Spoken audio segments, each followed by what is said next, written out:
Assalamualaikum warahmatullahi wabarakatuh. Salam sejahtera buat kita semua.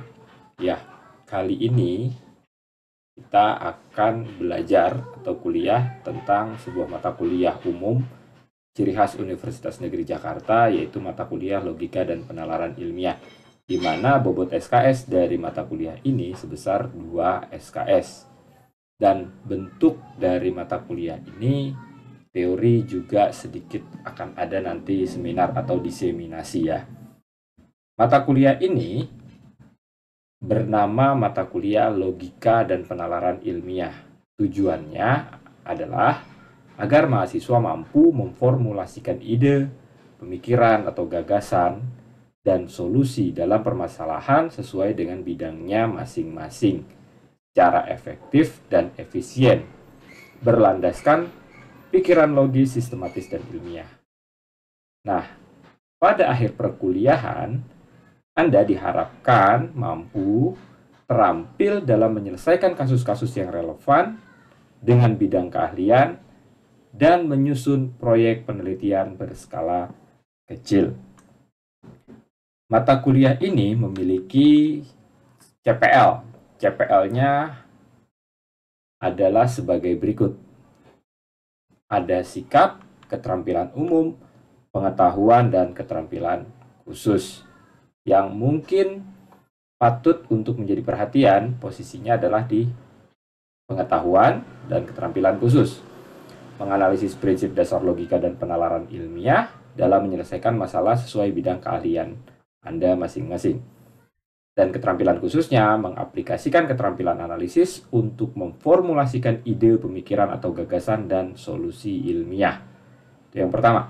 Yang kedua, mengkaji permasalahan berdasarkan keterampilan berpikir kritis, berpikir kreatif, dan mengkomunikasikan solusi dari kasus sesuai bidang keahlian kita masing-masing. Dan yang terakhir, membuat desain dengan memanfaatkan iptek dengan berkolaborasi dalam bentuk mini proyek.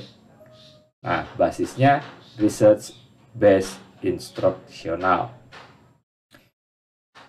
Di semester ketiga ini, atau semester ganjil ya, biasanya mahasiswa ngambil semester ganjil, atau ada juga yang genap, boleh, silahkan. Tapi paling tidak di semester ini Anda akan banyak bertemu dengan hal-hal yang bersifat ilmiah, bersifat logical thinking.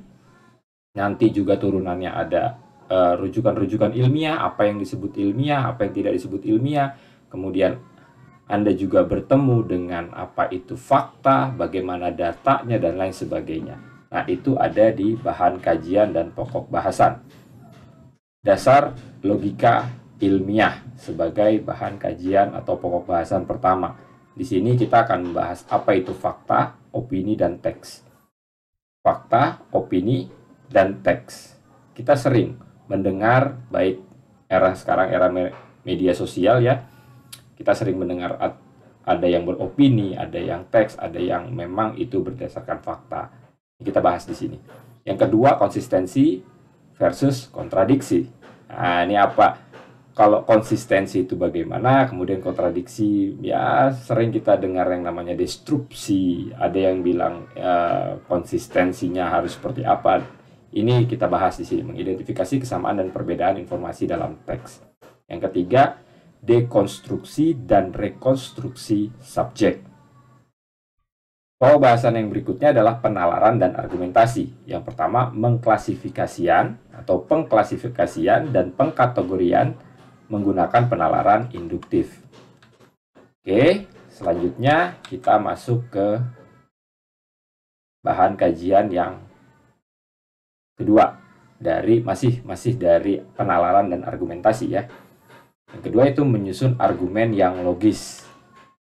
Bagaimana sih argumen yang logis? Kemudian pengevaluasian asumsi suatu argumen dan sumber buktinya. Dan yang terakhir, implikasi penelitian. Kita sudah dikenalkan tentang berpikir logis, fakta, informasi, data, konsistensi, dan lain sebagainya. Sekarang apa sih gunanya itu? Gunanya untuk melakukan research.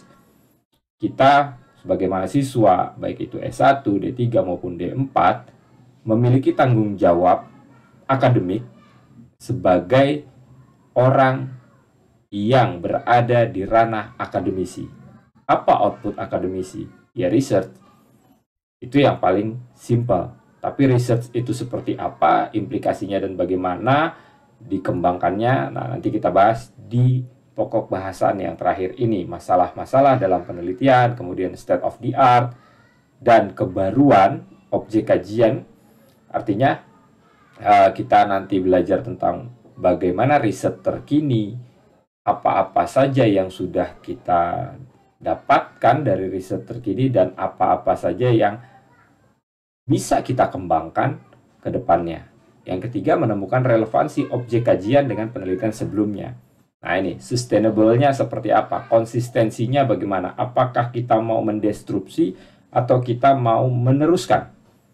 Yang keempat, konsistensi rantai penalaran, chain of reasoning. Keterkaitan antar judul, pertanyaan, tujuan, kajian pustaka, dan metodologi penelitian, hasil, dan simpulan. Bukan hanya dari 1-2 research report ya, atau laporan penelitian, baik itu berupa publikasi maupun informasi-informasi, baik itu di jurnal maupun dari lembaga-lembaga kajian tertentu. Nah itu kita kaitkan satu dengan yang lainnya. Nah ini dibutuhkan literasi yang cukup berat, cukup expert, cukup advance, dan memang itu posisinya ada di ranah perguruan tinggi, ranahnya mahasiswa. Yang kelima, keterreplikaan dan keterampatan. Maksudnya keterreplikaan itu bisa nggak satu hasil riset itu diterapkan di tempat lain. Nah, kalau bisa, apa syarat-syaratnya? Dan yang kedua, keterampatan atau generability. Nah, sebuah riset itu bisa nggak digeneralisasi? Bisa nggak itu kita jadikan dasar untuk di tempat-tempat yang mirip karakter populasi dan sampelnya. Oke, menarik ya. Yang selanjutnya kita masuk ke kegiatan pembelajaran. Nah, di sini nanti jelas kita mulai dengan ceramah, diskusi, tanya jawab, tugas mandiri, dan ada project. Mungkin nanti juga akan ada online, offline, blended ya. Pendekatan pembelajarannya intinya kita menggunakan student center learning. Nah, maka itu saya harapkan Anda lebih aktif dan searching, bisa, boleh, googling, boleh, apalagi cari artikel-artikel terkait, relevan, baik itu di Sinta, di WOS, di Scopus, dan lain sebagainya.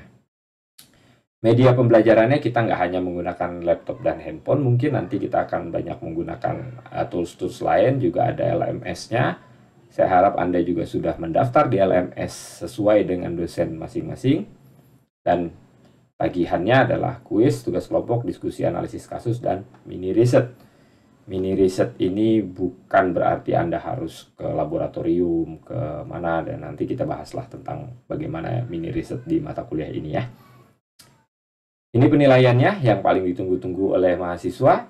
Sikapnya seperti apa, keterampilan umum, keterampilan khusus, dan pengetahuan. Dan ini sangat tentatif, bisa bisa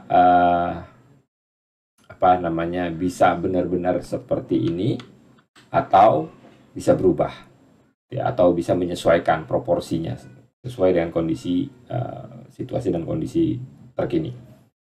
Ini ada bagaimana strategi penilaiannya, dan ini kriteria kelulusan. Untuk S1 Anda minimum dapat C ya, nggak usah C ya, harusnya paling nggak dapatnya amin lah, amin ya. Syukur-syukur bisa dapat A. Kehadiran ini 75% minimum sesuai dengan peraturan rektor. Ketidakhadiran sebanyak 3 kali atau langsung auto E. Keterlambatan maksimum 15 menit. Tidak mengikuti ujian, nah ini tidak ada kuis, UTS, dan UAS susulan. Artinya apa? Artinya memang di saat memang sudah ada penjadwalan, ya nggak perlu lagi bertanya bahwa ini UAS, UTS, atau kuis. Tuh, penjadwalannya 8 kali pertemuan UTS, 8 kali pertemuan UAS. Oke. Segala bentuk tindakan plagiarisme dan kecurangan dalam ujian akan diberikan nilai E pada ujian tersebut, baik pelaku maupun yang diplagiat, dua-duanya. Jadi jagalah hasil kerja Anda supaya tidak diplagiasi. Oke, yang kelima atau E, etika dalam kelas luring maupun daring ya. Selama perkuliahan berlangsung, saya harap telepon seluler dimatikan atau dalam kondisi silent. Nah, jika Anda ingin meminta izin tertentu, Anda bisa dengan mengangkat tangan, izin berbicara, atau ingin menjawab, ingin bertanya, atau meninggalkan kelas, atau tadi mau angkat telepon dari orang tua misalnya yang begitu teramat penting, Anda bisa angkat tangan.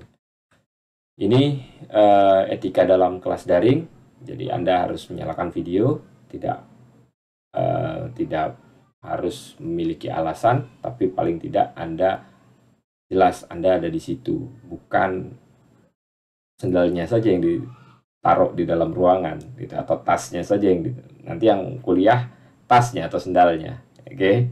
Berikutnya referensi utamanya, ini referensi-referensi yang umum, nanti akan ada referensi-referensi khusus berasal dari jurnal. Nah, ini adalah silabus atau rencana pembelajaran semester. Tadi sikap, keterampilan umum, keterampilan khusus, dan pengetahuan sudah saya jabarkan. CPMK-nya mampu menganalisis masalah secara ilmiah dengan logis, kritis, sistematis, dan penggunaan data dan observasi, berpikir kritis, lalu mampu mengkomunikasikan informasi ilmiah dari peristiwa terkini dengan luaran berupa produk. Ya, produknya mungkin nanti berupa artikel ya, atau tulisan-tulisan ya, bukan makalah tapi artikel